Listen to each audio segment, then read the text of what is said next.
ये कहानी है गरीब वसुधा और उसकी 3 मासूम बेटियों की।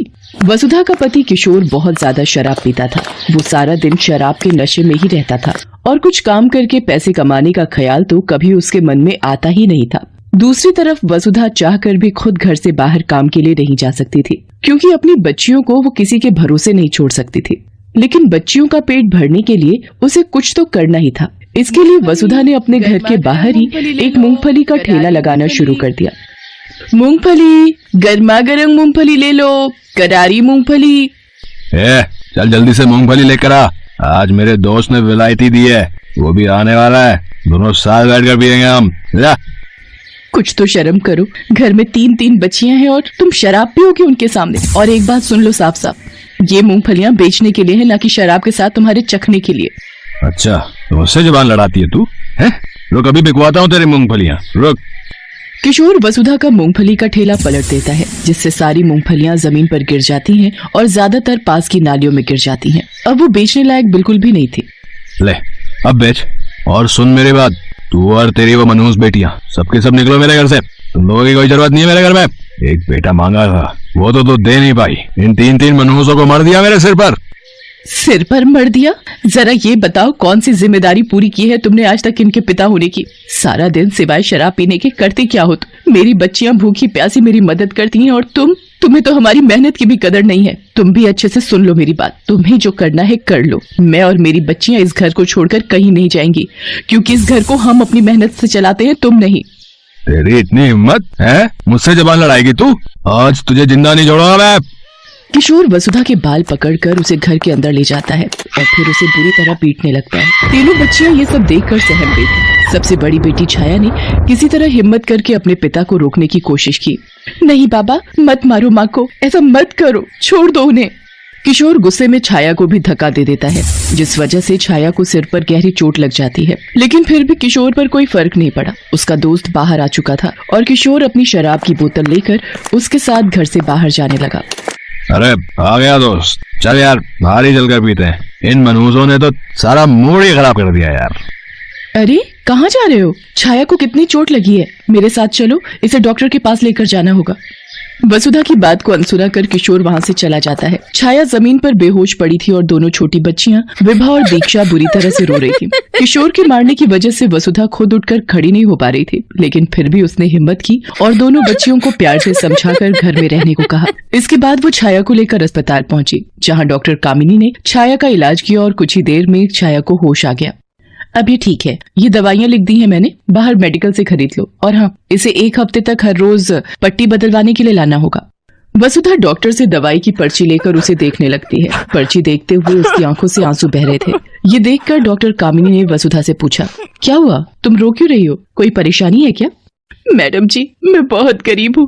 3 छोटी बच्चियां हैं मेरी, और मेरा पति सारा दिन शराब पी के पड़ा रहता है। मेरी बच्ची की इस हालत का जिम्मेदार भी वही है। मेरे पास बिल्कुल पैसे नहीं है। समझ नहीं आ रहा कि अपनी बच्ची के लिए ये दवाइयाँ कैसे खरीदूंगी।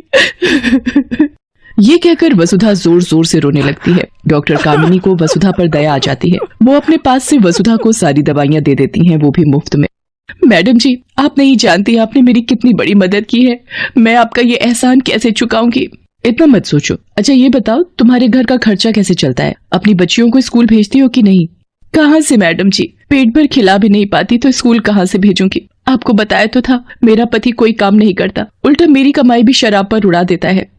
अच्छा, और तुम क्या काम करती हो वैसे? मूंगफली का ठेला लगाती हूँ, लेकिन आज तो वो भी उस करम जले ने सड़क पर पलट दिया। कल बेचने के लिए कुछ भी नहीं है मेरे पास, पता नहीं क्या होगा। तुम चाहो तो यहाँ काम कर सकती हो। मुझे मेरे अस्पताल में सफाई के काम के लिए किसी की जरूरत है।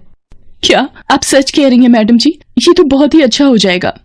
हाँ, लेकिन सबसे अच्छा तब होगा जब तुम अपनी बच्चियों को पढ़ने के लिए स्कूल भेजोगी। देखो, तुम्हारे जो हालात हैं वो तुम्हारी बेटियों को ना देखने पड़े, इसके लिए तुम्हें उन्हें पढ़ाना होगा। सिर्फ पढ़ लिख कर ही वो अपना भविष्य संवार सकती है। मैं इसमें भी तुम्हारी मदद कर सकती हूँ। यहाँ पास में एक सरकारी स्कूल है। एक बार छाया ठीक हो जाए, फिर मैं तुम्हारी तीनों बच्चियों का एडमिशन वहाँ करवा दूंगी, और स्कूल की फीस की चिंता तुम मत करना, वो सब मैं देख लूंगी। डॉक्टर कामिनी जैसे उसके लिए भगवान बनकर आई थी। अगले ही दिन से वसुधा कामिनी के अस्पताल में साफ सफाई का काम करने लगी, जिसके लिए अब उसे अच्छी तनख्वाह मिलने लगी थी। जल्दी वसुधा की तीनों बच्चियां स्कूल भी जाने लगी, लेकिन ये सब वसुधा के पति किशोर को पसंद नहीं आ रहा था।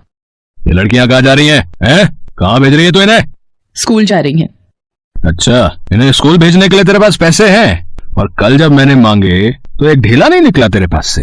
तुम्हें देने के लिए मेरे पास एक फूटी कौड़ी भी नहीं है, समझे? देखो, वो तो डॉक्टर मैडम की मेहरबानी है जो मेरी बच्चियां पढ़ लिख पा रही हैं, वरना जैसे मेरे भाग फूटे तुम्हारे साथ बंद के, वैसे इनके भी फूटते। तुझे क्या लगता है पढ़ लिख के क्या कलेक्टर बन जाएंगे? हैं? चुपचाप इन्हें घर में बिठा और घर के काम काज सिखा इन्हें। नहीं, मेरी जिंदगी तो नरक बनी गई है, अपनी बच्चियों के साथ ऐसा नहीं होने दूंगी मैं। अच्छा, लगता है उस दिन की मार भूल गई है तू, हैं? नहीं, मैं कुछ नहीं भूली, और अब से तुम एक बात मत भूलना, अगर मुझे या मेरी बच्चियों को हाथ भी लगाए ना तो सीधे पुलिस के पास जाऊंगी मैं। अब तक बहुत बर्दाश्त कर लिया है तुम्हें, अब और नहीं करूंगी। तो क्या कर रही है मेरे घर में? निकल यहाँ से बाहर। ठीक है, अब यही सही।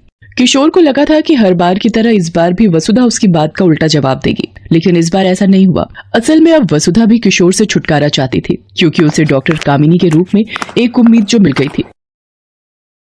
मैडम जी, मैंने छोड़ दिया उसे, हर बार धमकी देता था कि घर से निकाल देगा, आज खुद ही छोड़ दिया, उसका घर भी और उसे भी। अब वो जाने और उसका काम जाने, मेरा और मेरी बच्चियों का उस आदमी से कोई रिश्ता नहीं है। लेकिन वसुधा, अब तुम रहोगी कहाँ, और तुम्हारी बच्चियां, उन्हें कैसे संभालोगी? अब तक भी तो अकेले ही सब कुछ संभाल रही थी मैडम जी। मैंने यहाँ अस्पताल के पास में ही एक कमरा किराए पर ले लिया है, मेरा आना जाना भी आसान होगा और बच्चियों की भी चिंता नहीं रहेगी। वसुधा की बात सुनकर डॉक्टर कामिनी मुस्कुराने लगती हैं और फिर दीवार पर लगी अपनी माँ की तस्वीर को देखने लगती हैं। तस्वीर देखते हुए उनकी आंखें नम हो जाती हैं। मैडम जी, क्या हुआ? आंख में कुछ चला गया क्या? नहीं, आज इतने सालों बाद अपनी माँ को देख लिया।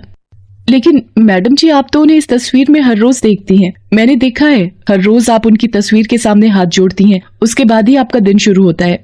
नहीं, तस्वीर में नहीं, आज तुम में देख लिया मैंने उन्हें। वसुधा, आज जो तुमने अपनी बच्चियों के लिए किया है, कई साल पहले ठीक वैसा ही मेरी माँ ने मेरे लिए किया था। मैं जानती हूँ ये फैसला तुम्हारे लिए कितना मुश्किल रहा होगा।